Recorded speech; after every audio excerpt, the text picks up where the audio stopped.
Muy buenos días. Desde México transmite a través de YouTube a todo el universo observable su canal Filosofía Channel. Al micrófono su amigo José Mario Hernández les brinda la más cordial de las bienvenidas, al tiempo que les agradece el honor que me dispensan al sintonizarnos, así como por su atención a cada vídeo y audiolibros. De todo corazón, 1,000,000 de gracias. Y pues siguiendo con esta costumbre que se ha implantado en el último mes de diciembre por la gran dinámica que ha tenido el canal, quiero comentarles que el día de ayer éramos 350 espartanos y al día de hoy somos ya 352 espartanos. Muchas gracias a todos y cada uno de ustedes por compartir sus videos, ya que de esa manera logramos llegar a más gente y así podemos reclutar más espartanos para que griten al unísono. ¡Espartanos! ¿Cuál es vuestro oficio?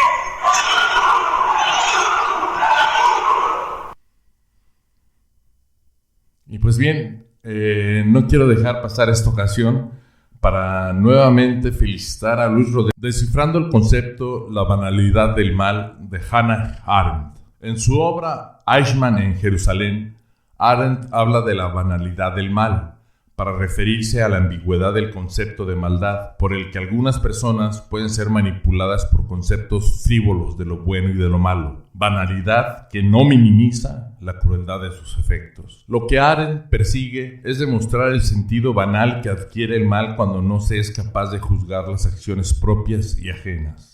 Este libro contiene el informe sobre un proceso, cuya principal fuente es la transcripción de las actuaciones judiciales que fue distribuida a los representantes de la prensa que se hallaban en Jerusalén. Tal es el objetivo que persigue Hannah Arendt: informar acerca de los elementos que participaron en el juicio de Otto Adolf Eichmann, criminal de guerra acusado de 15 delitos, entre los que se cuentan delitos contra la paz, delitos contra el pueblo judío y delitos contra la humanidad. Son estos últimos la justificación de que el juicio contra Eichmann se haya realizado en Jerusalén, dado que los cargos fueron derivados de la enumeración de delitos cometidos no contra el pueblo judío, sino contra la humanidad en general, apoyando el argumento en el hecho de que en Israel no se hacían distinciones étnicas. Hannah Arendt hace una descripción de cada uno de los elementos que componen el cuadro general del juicio, sin limitarse a la mera y simple enumeración de los participantes en la representación.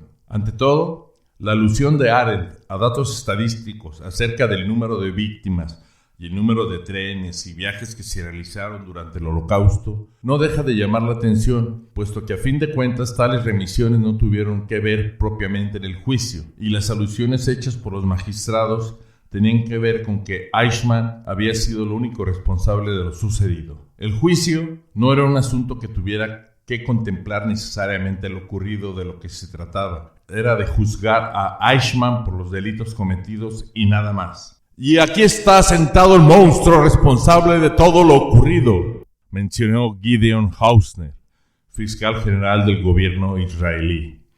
Pero la situación no tenía que terminar ahí, simple y sencillamente porque Eichmann nunca actuó solo. Y por otra parte, al tribunal de Israel se le olvidaba que se estaba frente a un hombre de carne y hueso, con una historia propia y una experiencia muy particular de la realidad. En lugar de esto, el primer ministro de Israel, Ben-Gurion, afirmaba: en este juicio histórico no es un individuo quien se sienta en el banquillo, no es tampoco el régimen nazi, sino el antisemitismo secular. Todo eso adquiría un carácter abstracto. Se pretendía tener concentrado en las acciones de un solo hombre todo un aparato criminal. El texto está dividido en 3 partes bien distinguibles, a pesar de que la numeración que Arendt da a los apartados no sea la misma.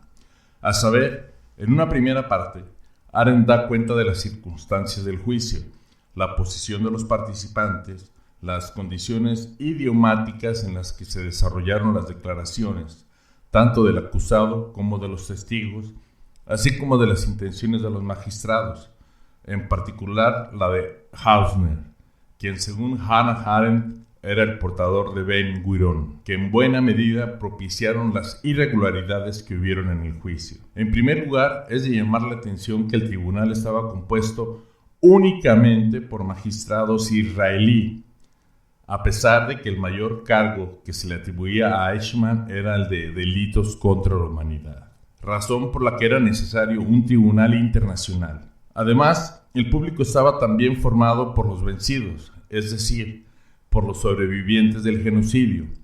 Aunada a esta situación, Arendt señala que el juicio en su totalidad se realizó en hebreo, con traducciones simultáneas al francés, al inglés y al alemán. De los tres, el francés era aceptable, el inglés regular y el alemán casi inentendible.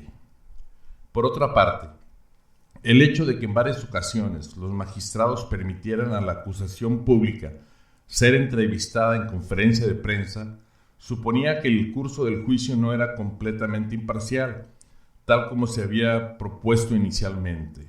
Y, además, el juicio era constantemente interrumpido por los programas de televisión, en especial el programa norteamericano patrocinado por la Glickman Corporation, fue constantemente interrumpido por los anuncios comerciales de ventas de casas.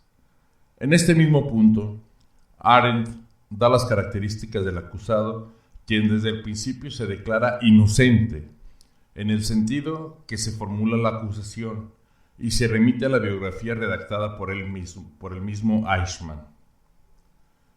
Hoy, 15 años y un día después del 8 de mayo de 1945, mis pensamientos se dirigen a aquel 19 de marzo de 1906, fecha del nacimiento de Eichmann, en Solingen, en que a las 5 de la madrugada entré en la vida bajo el aspecto de un ser humano.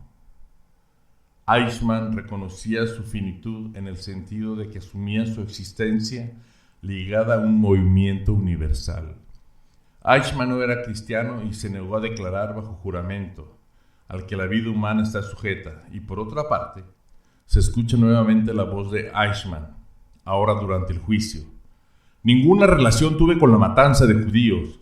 Jamás di muerte a un judío ni a persona alguna, judía o no. Jamás he matado a un ser humano. Jamás di orden de matar a un judío o a una persona no judía.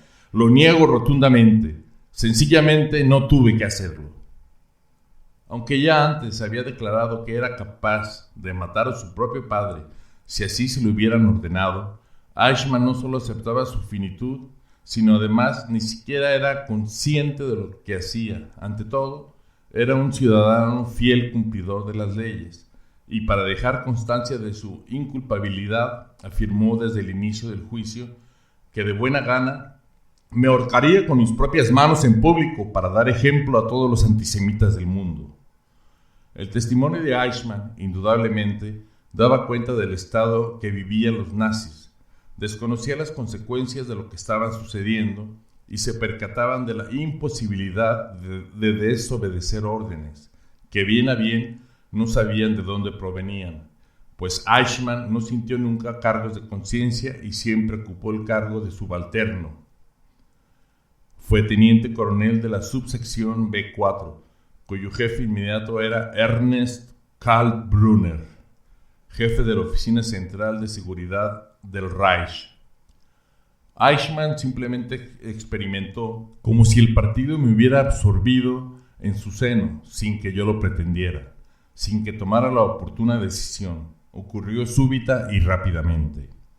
Eichmann declaraba también que nunca sintió odio por ningún miembro del pueblo judío, pues además de no tener ningún motivo para hacerlo, contaba con razones privadas para hacer todo lo contrario, ya que en su familia figuraban judíos que en su momento le habían ayudado a conseguir empleo.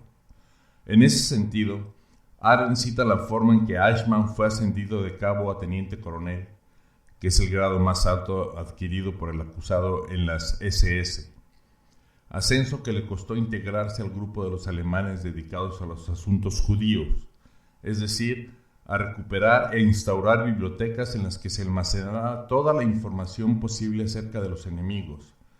Eichmann se convirtió en un experto en asuntos judíos y en poco tiempo empezó a predicar el evangelio entre sus compañeros y a redactar folletos.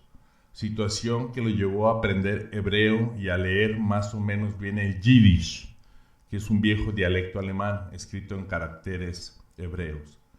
Esta situación, además de formar parte en algún momento de un grupo sionista, condujo a Eichmann a sentir afecto por los judíos. Cuenta además de la amistad que guarda con un joven judío quien no se molestaba porque Eichmann llevara el distintivo del partido nazi. Llegó a protegerlos y a hacer cuanto estuviera en sus manos para que no murieran. De hecho, la inmigración judía, a cargo de Eichmann, era uno de los recursos inventados por el acusado para impedir que miles de seres humanos fueran conducidos a la muerte. Este mismo objetivo perseguía el Plan Madagascar, plan que nunca se llevó a cabo dadas las circunstancias que lo impedían.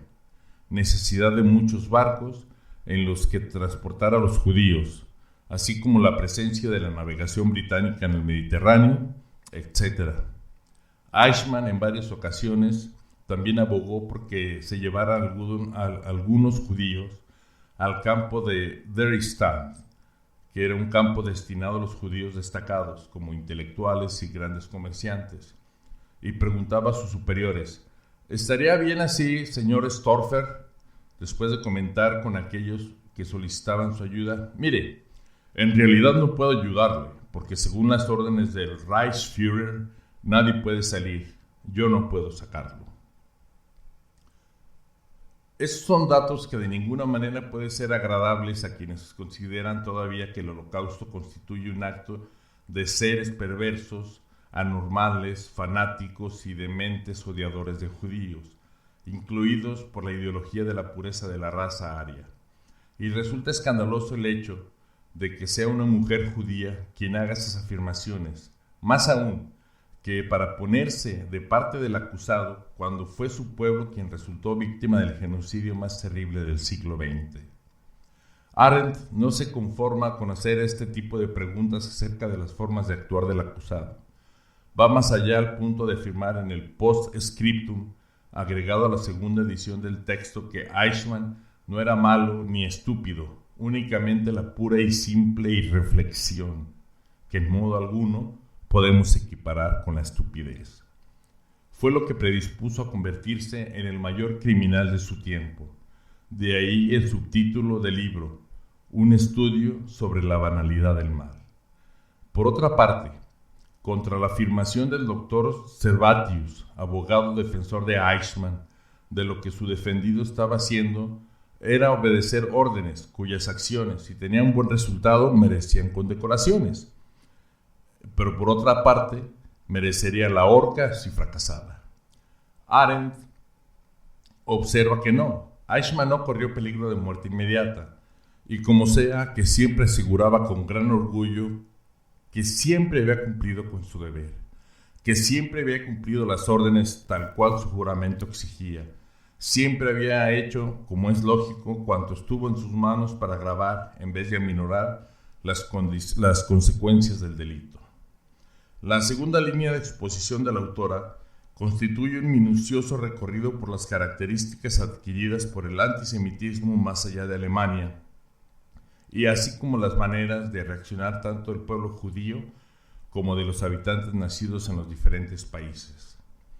Es en esta parte en la que Arendt señala minuciosamente los porcentajes aproximados de los judíos deportados y de los asesinatos cometidos diariamente en toda Europa, desde el occidente, Francia, Bélgica, Holanda, Dinamarca, España e Italia. Bueno, respecto a este último país, cabe decir que Arendt hace una observación acerca del nacionalsocialismo y el fascismo, los cuales no son lo mismo, puesto que mientras que Hitler se dedicaba a ordenar la muerte de otros seres humanos, Mussolini se negó siempre a deportar a los judíos italianos. Asimismo, los Balcanes, compuestos por Yugoslavia, Bulgaria, Grecia y Rumania, y Europa Central, compuesta por Hungría y Eslovaquia, cada uno con características propias, aunque al final terminaron por deportar judíos. En relación con las características del tribunal, el informe no fue del todo agradable a quienes pretendían impartir justicia a través de la condena de Eichmann, puesto que en principio Eichmann fue secuestrado en Argentina en un suburbio de Buenos Aires y después trasladado por avión a Jerusalén, donde sería juzgado. Pero este hecho singular implicaba varios inconvenientes. En primer lugar, ni el Estado argentino ni el Estado alemán podían intervenir en la situación del acusado, puesto que Eichmann había conseguido la residencia en la Argentina, lo que le permitió desempeñarse como cualquier ciudadano sudamericano. Y además, si era verdad que se acusaba a Eichmann de crímenes contra la humanidad, el jurado debió ser internacional y no estar integrado exclusivamente de magistrados israelíes. El dilema se situaba en el hecho de que Eichmann era un asesino alemán que tenía que ser juzgado por los crímenes cometidos durante el régimen de Hitler, pero al mismo tiempo era ciudadano naturalizado en Argentina. La pregunta sería, ¿a quién corresponde intervenir en el juicio? En segundo lugar, si bien era cierto que Eichmann era un criminal de guerra, nadie, absolutamente nadie, tenía el derecho de secuestrarlo, amarrarlo a una cama y después conducirlo a un país que no era el suyo para ser juzgado, y luego afirmar que se actuaba a favor de la justicia, como si vengar la muerte de millones de seres humanos significara poner en práctica, más aún, sobre un solo hombre, representante de toda una máquina asesina. En este sentido es sugerente la descripción que hace la autora, puesto que no solo propone una interpretación del juicio de Eichmann, sino además describe el sentido burocrático del fenómeno totalitario y con él la crisis de la conciencia humana, tanto de aquellos que obedecían las órdenes del Führer como de los que después tomaron la forma de víctimas, a saber, los judíos que accedían a ser trasladados a los distintos campos de concentración. Ambos, nazis y judíos, participaron activamente en el desarrollo de las acciones que terminaron en la llamada solución final. Si no hubiera sido de esa manera, los sucesos simplemente no habrían tomado el curso que ahora conocemos, pues resulta llamativo el hecho que siendo millares de judíos quienes eran trasladados diariamente a los campos de concentración, no arrollaron a los pocos guardias que los dirigían a sus destinos finales. En el mismo sentido, sugerente es la actitud del resto de ciudadanos alemanes. El Führer, en su gran bondad, tiene preparado para todo el pueblo alemán una muerte sin dolor mediante gases, en caso de que la guerra no termine con nuestra victoria, afirmaba una señora enviada a tranquilizar a unos campesinos.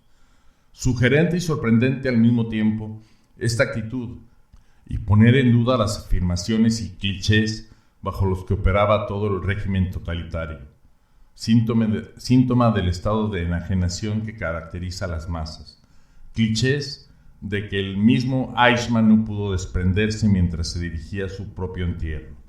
Dentro de muy poco, caballeros, volveremos a encontrarnos, decía a sus ejecutores centrado completamente en su personalidad. Tal vez es el destino de todos los hombres. ¡Viva Alemania! ¡Viva la Argentina! ¡Viva Austria! Nunca los olvidaré. Por otra parte, es sugerente retomar la obra de Arendt, dados los últimos acontecimientos del 11 de septiembre del año 2001 en Nueva York, que han marcado el rumbo de la humanidad y recuerdan el conflicto político y religioso que subyace en nuestras estructuras sociales. Este año 2020 que está por terminar resultó ser un año difícil, tanto por la pandemia del COVID-19, así como por la irresponsabilidad de muchos ciudadanos que no siguieron las indicaciones de las autoridades sanitarias. Pero también nos legó muchas experiencias que tenemos que utilizar y que aprender para evitar que se produzcan en los años venideros. Tenemos que evitar que se reproduzcan estas mismas actitudes en el futuro. Afortunadamente, el día de mañana comienza una nueva oportunidad y en este 2021 que está por comenzar, brindo porque se cumplan estos 5 deseos para cada uno de ustedes y sus seres queridos. Que nunca te falte un sueño por el que luchar, un proyecto que realizar, algo que aprender, un lugar a donde ir y alguien a quien querer.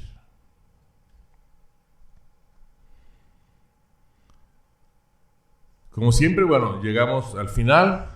Estos son los créditos. Primero agradecerles, sobre todo por el gran desempeño y por el gran apoyo que recibí de parte suya en este último trimestre, porque a partir de septiembre prácticamente duplicamos el número de suscriptores, lo que me indica que seguramente en 4 meses más, para abril, bueno, yo me doy hasta junio para que lleguemos a los 1,000 suscriptores, de lo cual estoy seguro si mantenemos la tasa actual que llevamos, pero se los quiero agradecer a todos y cada uno de todo corazón. Y ahora sí, como siempre, desgraciadamente el comercial, quiero pedirles 3 favores entonces. El primero, que ya lo saben, si les gustó el desciframiento del concepto de la banalidad del mal de Hannah Arendt, por favor, o califíquenme con un like o con un pulgar hacia arriba. Y si algo no estuvo a la altura de lo que esperaban, descalifíquenme con un pulgar hacia abajo. Sí, pero por favor explíquenme las razones por las que el video no estuvo a la altura de lo que esperaban, para yo así poder corregir mis errores y lograr que este canal sea cada vez mejor y que sea un canal hecho a la medida de ustedes, no del que lleva la voz. Que sea un canal a la medida de ustedes porque es su canal. Y si les gustó, quiero pedirles, como siempre, que lo compartan con 10 de sus contactos más íntimos. Asimismo, que lo compartan por cualquiera de las redes, ya sea por YouTube, por WhatsApp, por Twitter o por Instagram. Y asimismo pedirles, sé que es algo bastante íntimo, pero pedirles que de ser posible lo publiquen en su muro en Facebook, ya que de esta manera llegamos a una audiencia mayor. Y el tercer favor es que quienes aún no se suscriban, por favor, háganlo, no les cuesta nada, y a nosotros, o sea, a mí y al canal nos ayudan muchísimo, ¿vale? Dentro de un momento en donde está esa flecha amarilla va a aparecer el logo de Filosofía Channel. Basta con que lo opriman para que queden suscritos inmediatamente. Y en el margen superior derecho de la pantalla va a aparecer un video que les recomiendo observar. Sin nada que agradecer más que desearles que tengan una feliz celebración de fin de año, se despide de ustedes su amigo José Mario Hernández, no sin antes recordarles: Carpe diem, tempus fugit et nemini parco. Ciao ragazzi!